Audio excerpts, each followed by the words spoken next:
Es un honor y una alegría estar presente en este acto para dar inicio a las actividades académico-militares de los centros educativos de nuestras Fuerzas Armadas. Tal ocasión siempre es propicia para la reflexión y evaluación de nuestras metas y los medios que empleamos para alcanzar, por lo que me pregunto, ¿cuál es el propósito de la formación académico-militar? De ninguna manera puede reducirse al entrenamiento del cuerpo y el aprendizaje de técnicas, tácticas y estrategias de carácter marcial, es decir, al mero ejercicio de la fuerza para alcanzar tal o cual fin. Un militar no es, pues, un profesional de la violencia que pone sus habilidades físicas a disposición del mejor postor. Eso es ser un mercenario, que es la escala más baja a la que puede caer un ser humano. Un militar es un guerrero que pone a disposición no solo su fuerza o conocimientos, sino su vida al servicio del pueblo al cual pertenece y por cuyo bienestar, integridad y soberanía está dispuesto a morir. A cambio, no recibe millonarias sumas de dinero, ni lujos de ningún tipo, sino solamente cariño, respeto y honra de su gente, en cuya memoria habitará eternamente si es merecedor de aquello. Por lo tanto, ustedes no vienen aquí solamente para aprender a cómo utilizar un arma, operar un tanque, pilotear un avión, navegar un buque de guerra, sino para comprender cuáles son los fines más beneficiosos para su Estado y saber cómo alcanzarlos. Nuestras y nuestros soldados vienen a estos centros de formación militar para adquirir conocimientos científicos, académicos, técnicos, éticos y cívicos para ser personas tan completas como les permita su voluntad, pero siempre en favor de los intereses de su pueblo. Y para ello me animo a decir, no basta con aprender, sino también con comprender qué es lo que debe ser aceptado en el fuero interno y qué debe ser rechazado. Tal como afirmé en la inauguración del año académico anterior, venimos aquí también para despojarnos de los prejuicios racistas con los que a veces nos contaminamos en sociedad. Juan Jacobo Rousseau, filósofo ginebrino que escribía en francés, creía que el hombre era bueno por naturaleza y que se corrompía en la sociedad. Aunque tal afirmación puede ser discutible, lo cierto es que la sociedad boliviana sufre todavía uno de los peores traumas y prejuicios de toda la sociedad postcolonial, como el desprecio por nuestra cultura e identidad propia. Por ello todavía hay quienes se atreven a denigrar lo indígena, llegando al extremo de quemar símbolos tan entrañables y sagrados como la huipala, creyendo que su abolengo, su apellido, su clase social los ponen incluso por encima de la ley y la Constitución. Aquellas personas que creyeron que se podía elegir un presidente en una universidad privada sin el conocimiento de su pueblo y que se podía volcar las armas de nuestros soldados en contra de sus propios hermanos compatriotas, como en los hechos de Sencata y Sacaba,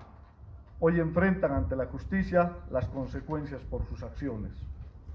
La afrenta y la vulneración a la Constitución política del Estado y la interrupción abrupta de la democracia, que fue condenada no solo por el pueblo boliviano, sino también por la comunidad internacional. Prueba de ello es que el grupo de investigación de expertos internacionales enviado por la Comisión Interamericana de Derechos Humanos, luego de una amplia investigación y evaluación en nuestro país de los hechos sucedidos en Bolivia durante noviembre del 2019, determinó como recomendación principal demandar ante la justicia a los autores de estos graves delitos de lesa humanidad. Estos hechos, cuyas páginas negras de nuestra historia nos amarga, deben llamarnos a una profunda reflexión sobre los valores y principios patrióticos e institucionales de nuestras Fuerzas Armadas, cuyos miembros juraron cumplir y hacer cumplir fielmente la Constitución Política del Estado. Y por eso ustedes están llamados a servir y a protegerlo, inclusive con sus vidas. Si algunos segmentos de la sociedad clasista y dominante nos contamina de racismo, machismo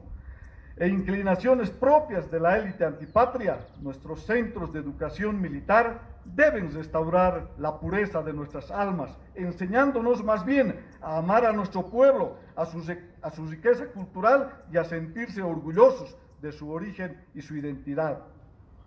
Nuestro sistema de educación militar, que sigue las líneas dispuestas por la Constitución Política del Estado y nuestra Ley de Educación Avelino Siñani y Elizardo Pérez, nos enseña no solo a defender nuestra independencia, nuestra soberanía y nuestros recursos naturales, sino también a amar y respetar la vida de nuestro pueblo, sus derechos humanos y su identidad.